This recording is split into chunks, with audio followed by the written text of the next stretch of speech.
Hey, what's going on, everybody? My name is Corey, better known as the C-Man, and I want to welcome you to another edition of the C-Man's Cinema Sit-Down. And my hopes and my dreams for this room and space, I think, are coming true because I feel like I've been more productive. Like, I was really in a good run with like the 1 minute reviews coming out the theater, and then if I got to a spoiler free or spoiler review, cool. If not, there was content.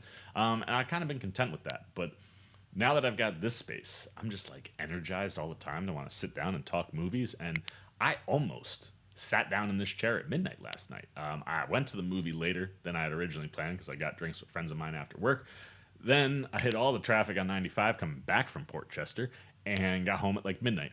And despite that, I was still pretty fired up because this movie was so freaking enjoyable.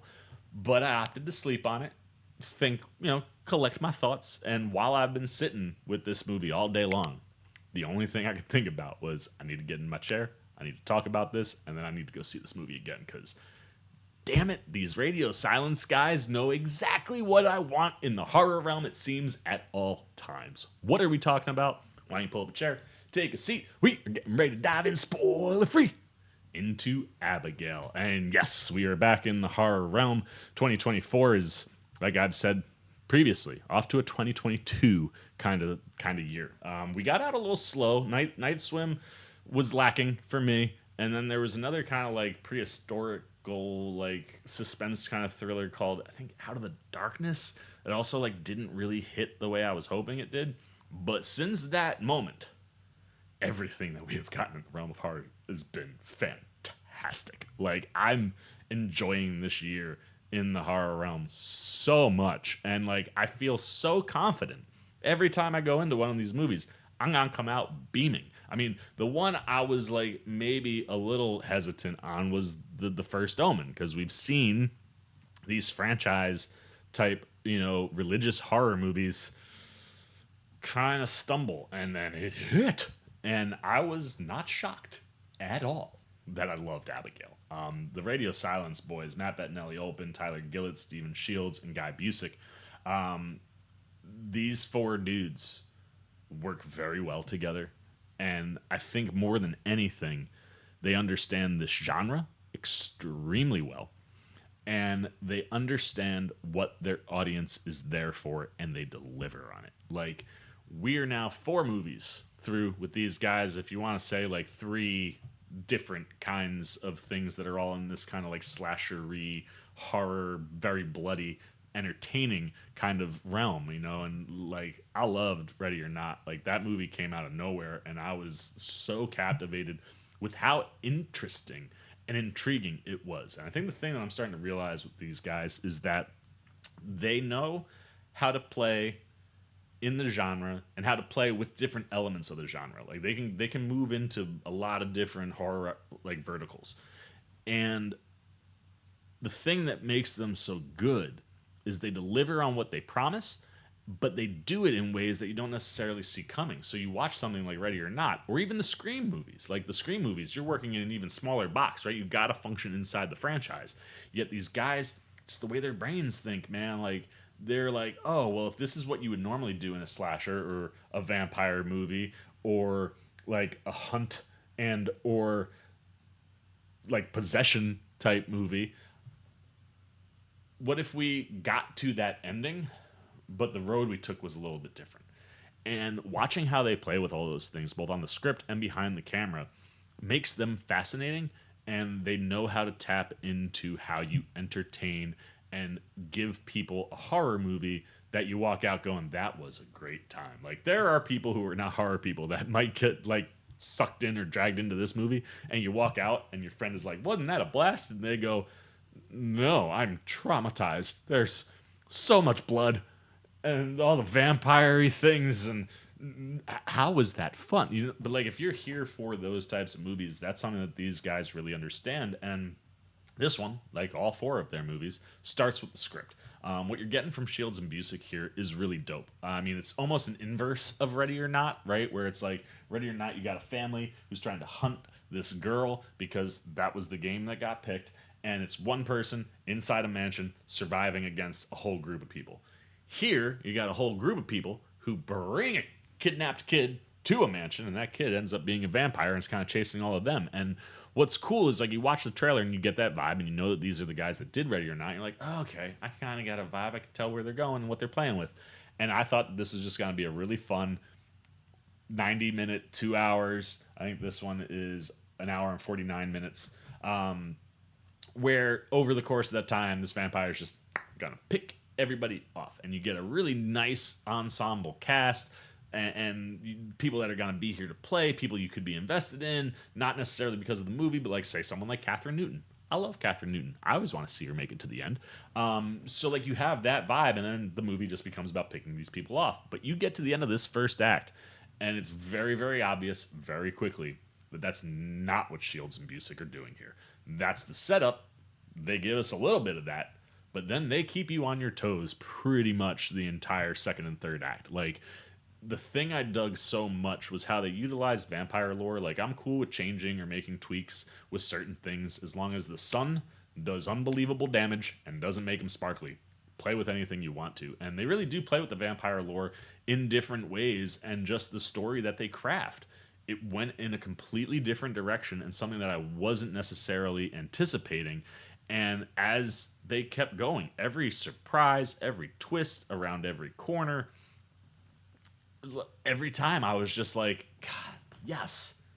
Yeah, like the whole movie is like that. And I just loved watching, like I said, how they played with the vampire things and how they merged the vampire stuff with the ballerina stuff and the idea of utilizing this little girl. Like, this script is rock solid, but it needs Alisha Weir. Like, this little girl is the linchpin to this movie. If she's able to do everything you have on the page and maybe then some, you're gonna have a success. If she can't, then you're not. And not just Alisha Weir, but like whoever you were putting in that role had to be able to do what this little girl does. And then on top of that, you're handing that script off to Bettinelli-Olpin and Gillett, who are tremendous behind the camera. And what they build for this movie, like, it's one of these where now we've had 2 movies in mansions, and I'm cool playing with these guys in mansions anytime they want to, because they really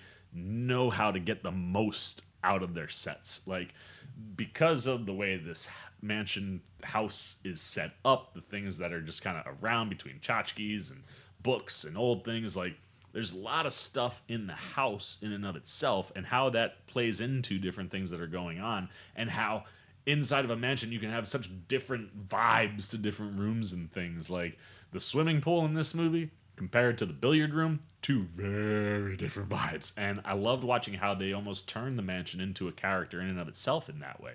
And they really do utilize everything at their hands in great ways for every set piece that they set up.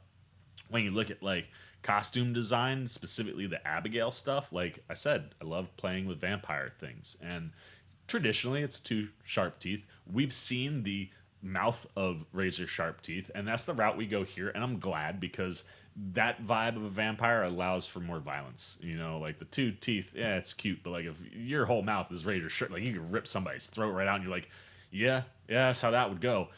So like I love that mixed with like this girl in all the ballerina gear. But when you get in close, like, this is a spoiler, but like not really, there are teeth on top of the teeth. I thought it was so creepy and so cool at the same time. I'd never seen anything like that. And that's what I mean. Like, it's these guys, they know. They get it. But they find interesting ways to do it. And then when it just comes to the rest of the movie, like I said, playing with the different twists and turns, how they get all of these different set pieces set up. I mean, the third act goes big and goes bloody. And it was so enjoyable.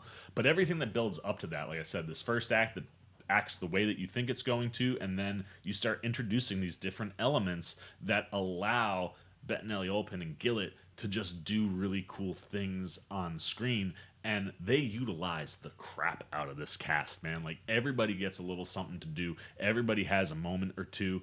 And I really loved how, again, you start to see with certain creators the buy-in that you get with the actors. And it just feels like the Radio Silence guys build an atmosphere that is constructive, conducive for everybody to kind of have input and for everybody to have fun. Like this feels like a team W, not like one individual person or one particular thing.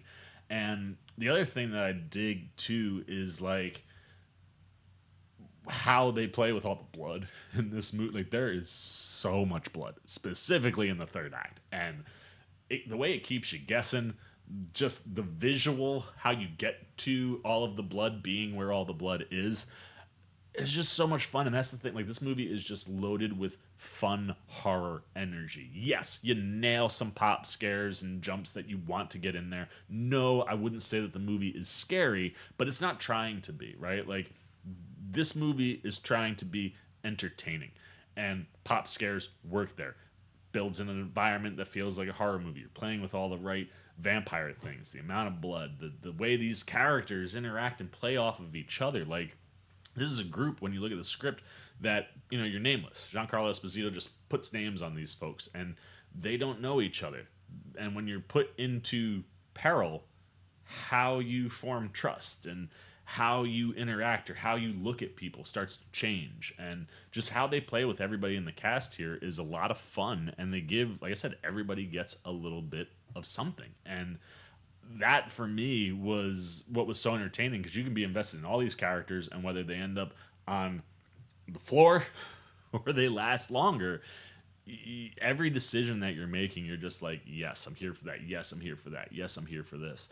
And I love the structure. And then, like I said, how they play with the ballerina stuff, like it creates such a cool vibe around this vampire.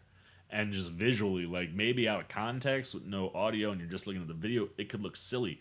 But I promise you, man, there is maybe nothing more terrifying than a vampire plie-ing in front of you and then like ripping your throat out of your neck. Like I loved all of those elements. And like I said, the things that are surprises, the things that they keep close to the vest, how much they reveal, how we get into all those things is great. And then the other thing too that Shields and Busick lay into this movie nonstop is humor. I mean, this movie is almost more of a comedy than it is a horror movie. Don't get it twisted. This is a horror movie that has comedic elements, but there's a lot of comedy in here. And specifically somebody like Kevin Durand, who I think gets overlooked sometimes for his comedic timing, but like the beats just hit and you're laughing almost as much as you're like, oh, Jesus, And I like the fact that this movie isn't trying to scare you outside of pop scares, but it's building a really interesting vampire movie and giving you something with an ensemble cast that's just a lot of fun to watch. And when you talk about the cast,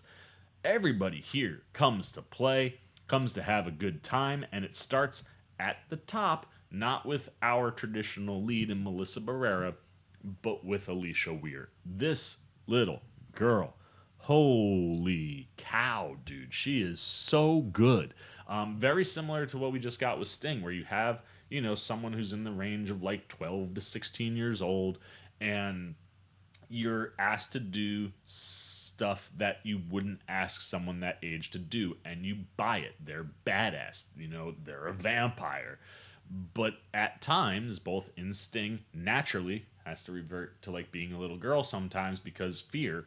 Here, you got a vampire who's hundreds of years old, so you need to buy that Alisha Weir is acting like a little girl on purpose. And it feels so genuine. Like, before you know she's a vampire in the movie, you buy every time she reverts to being scared and acting like a little kid. And like I said, that for the character is a lie. So, like, finding the naturalness in the lie was just so well executed. And then everything she does as a vampire, like, her grin, like, she has some really, really wonderful moments with Melissa Barrera. Like, Barrera's character is kind of the person in this group while they're babysitting through the whole night who's kind of in charge of Abigail, make sure nothing happens to her. And they have a rapport, and they have a back and forth. And even when it's revealed that Abigail is the person causing all of this chaos and murdering that's going on in the house, because of that rapport, they have back and forths, you know what I mean? And there are just moments where they'll be like, they're talking, or Abigail's talking to anybody, and she just starts to get this evil look, like, sorry, what's going to happen to you? Like, it's terrifying. And I just thought that that range was all there, and her execution across the board as the vampire, like she is terrifying, and she's also all in, and I love it. And she nails all the ballerina stuff. Like the whole vibe of this character has to rest on the shoulders of this little girl, and Alisha Weir knocks it out of the ballpark. And then when you look at everybody else, like Melissa Barrera, she's a phenomenal lead, specifically in horror movies, and specifically with these guys at Radio Silence. Like it's one of those. It was soul crushing when you found out Radio Silence wasn't coming back. Then Barrera, says something pro Palestine because of her own personal backgrounds and where she comes from and where she knows people. Doesn't say anything terrible. Fired. And you're just like, especially as a Scream fan, you're like, I love this property so much, and it was in the right hands and had all the right people, and now that whole thing is kind of shattered and disappeared. But it gets cushioned when you're like, well, at least Radio Silence brought Barrera back over for their next feature. And this is one of those worlds where, like, for Radio Silence, you could have a franchise here instead of Scream, which is exciting. And from a Barrera standpoint, like, you get all the things that you love about her as an actor in this movie, and it's just like, yeah, the Scream stuff sucks, but she's gonna be fine. And here, she's great. Like I said, her chemistry with Weir is fantastic, and there needs to be a bit of an intimate relationship between the two of them where they can see eye to eye, or at least operate in the same space, even when things are starting to go sideways. Like, it's one of those, that rapport is so important to the characters in the story that in the actual chemistry between them on screen is fantastic. And Barrera, again, is just one of those people I think who has chemistry naturally with anybody she's on screen with. And the person that pops just as much as Weir for me is the chemistry with Dan Stevens. There's a lot of back and forth between the two of them. You could argue that, like, if Dan Stevens is number one, like she's number two, or vice versa. And you two get that kind of vibe between the two of them when they interact. And then what Stevens is doing in general, like, we're having a little bit of a Dan Stevens renaissance, man. Godzilla x Kong, fantastic, so much fun.